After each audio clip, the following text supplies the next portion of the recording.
Today we've got Lockheed Olson, the apprentice at Carl Cycle Supply, and his first bike build. Take it away, Matt. Right, so let's talk about where we're at. Okay, for me, this is something I've been waiting 11 years and change to do. Like, we're doing a video with my son, who just completed his first motorcycle rebuild, and it was really just a fun job. We're here with Locks 49. This is an awesome bike.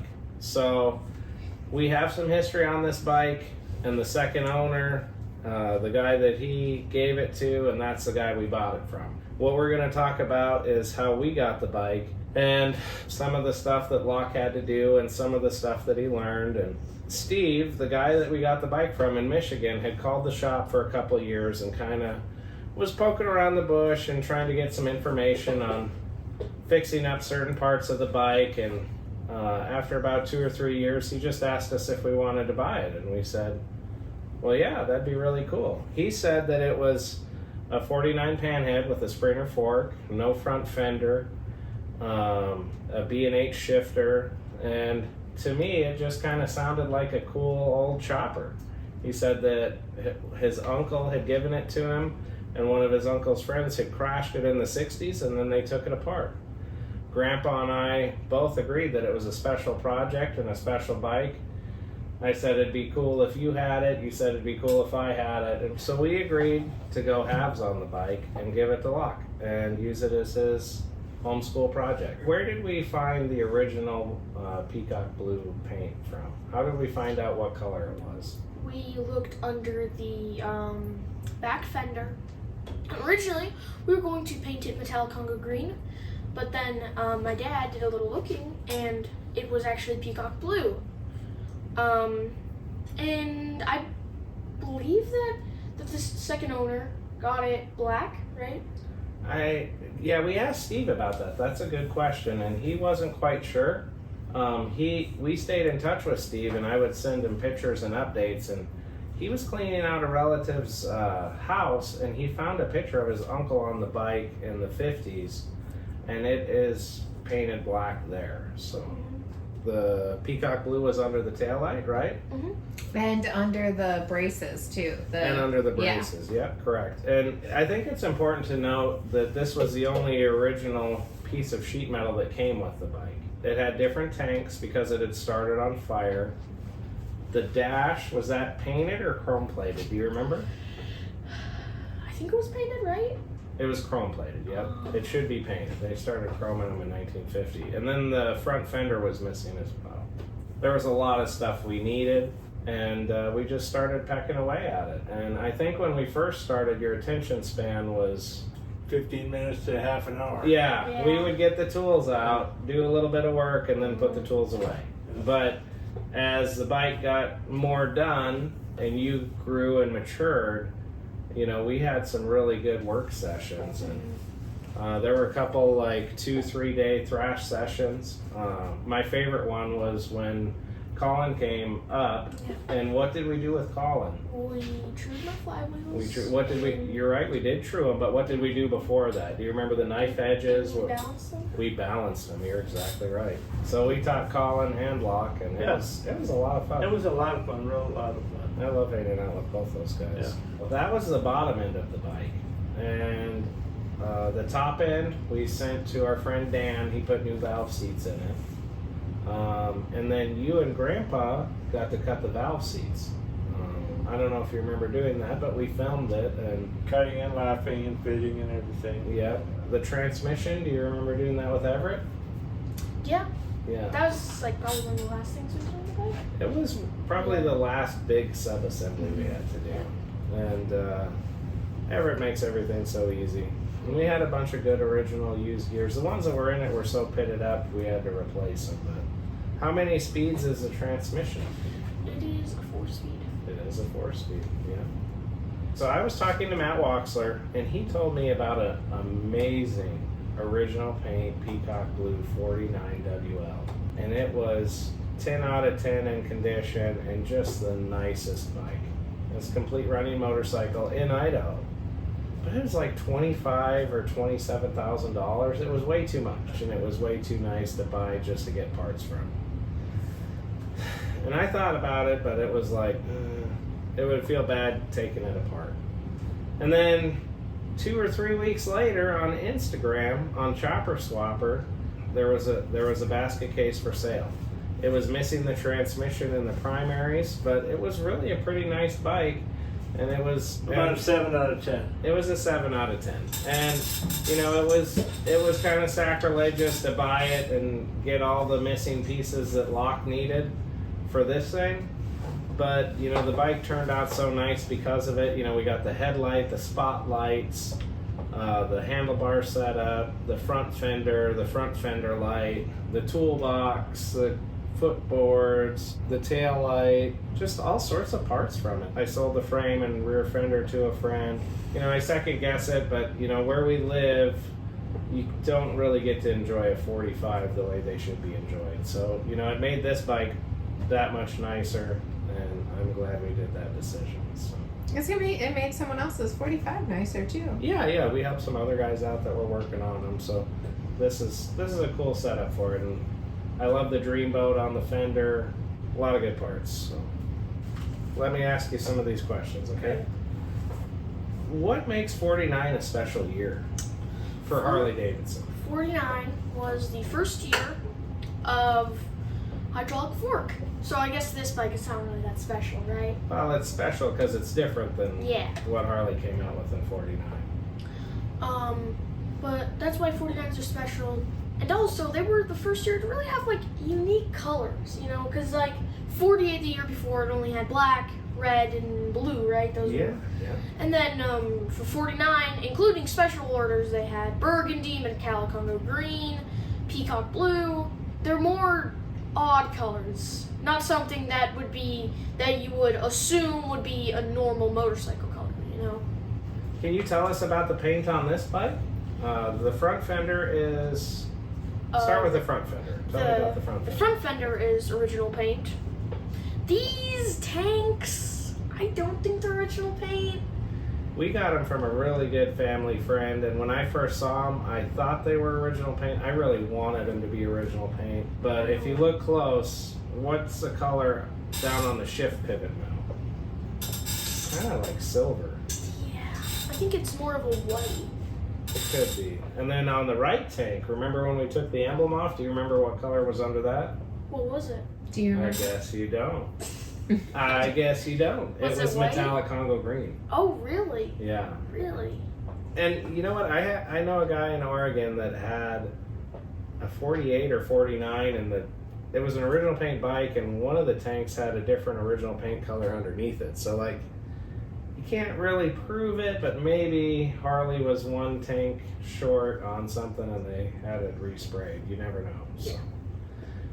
Tell me about the dash and the rear fender. So we called up our local painter for the dash and back fender.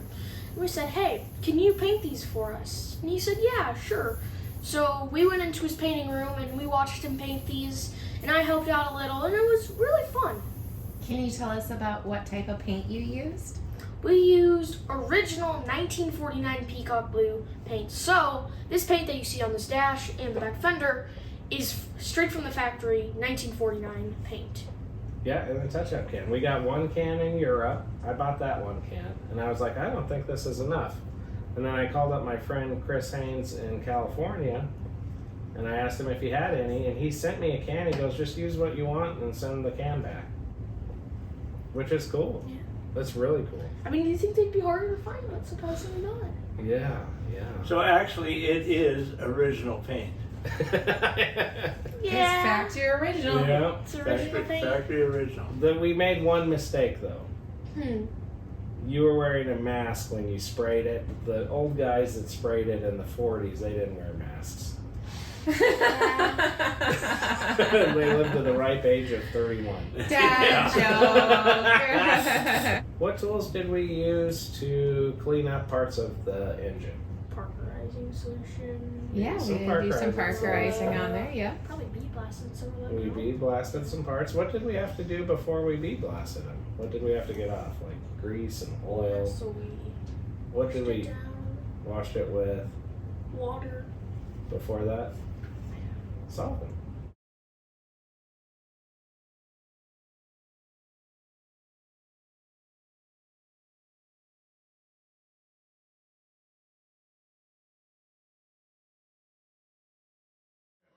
When you were 10, what did you do?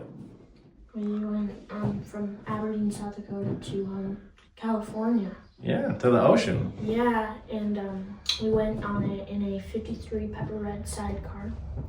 And it was a really fun trip.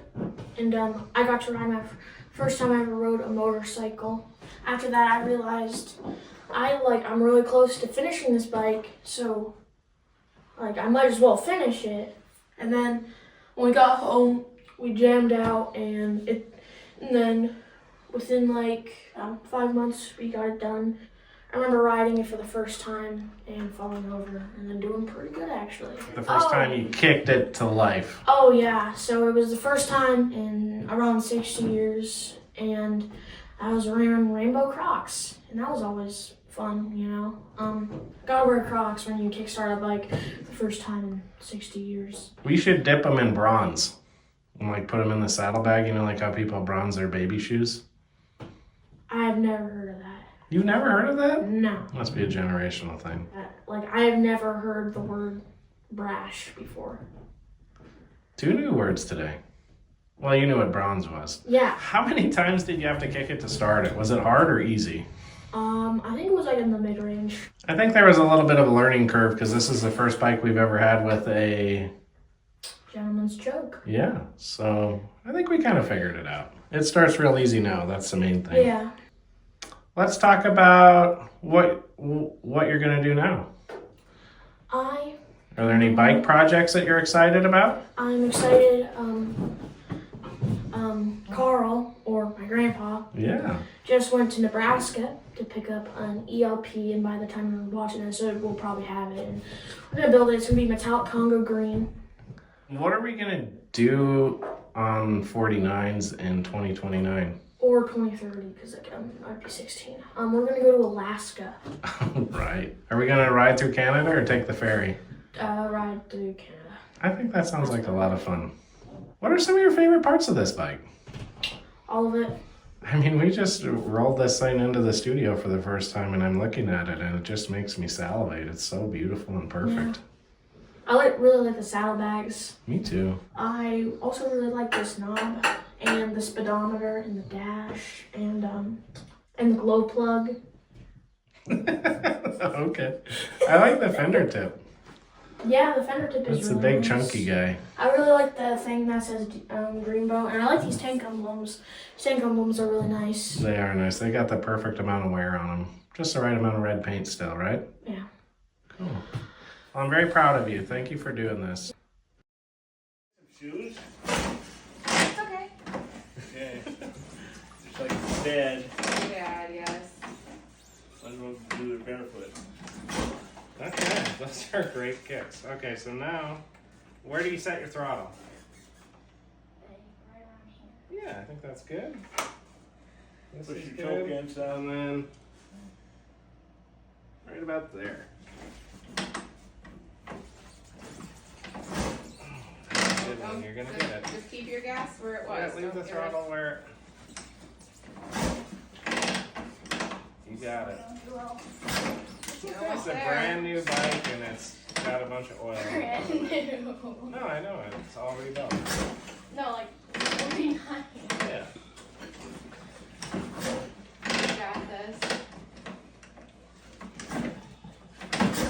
Oh, that's a good kick.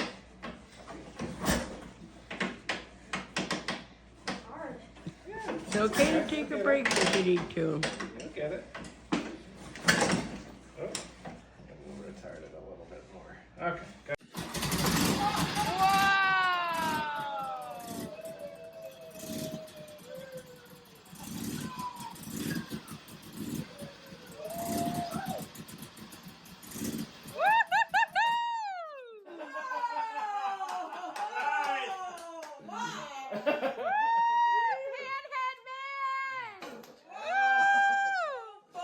Wow, it just popped right off. Yeah.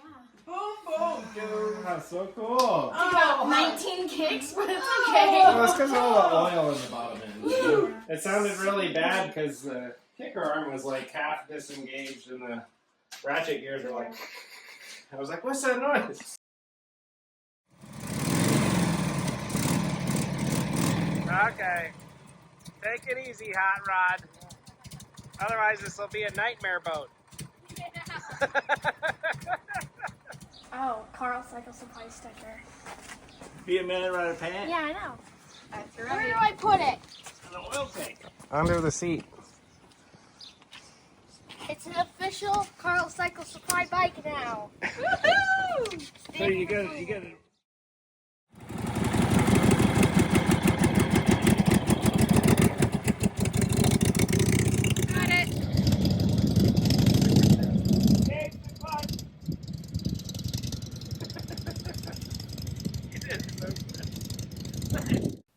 Thanks for watching. Be sure to tune in to the next episode where we'll be going over beautiful restorations and motorcycling adventures here at Carl Cycle Supply.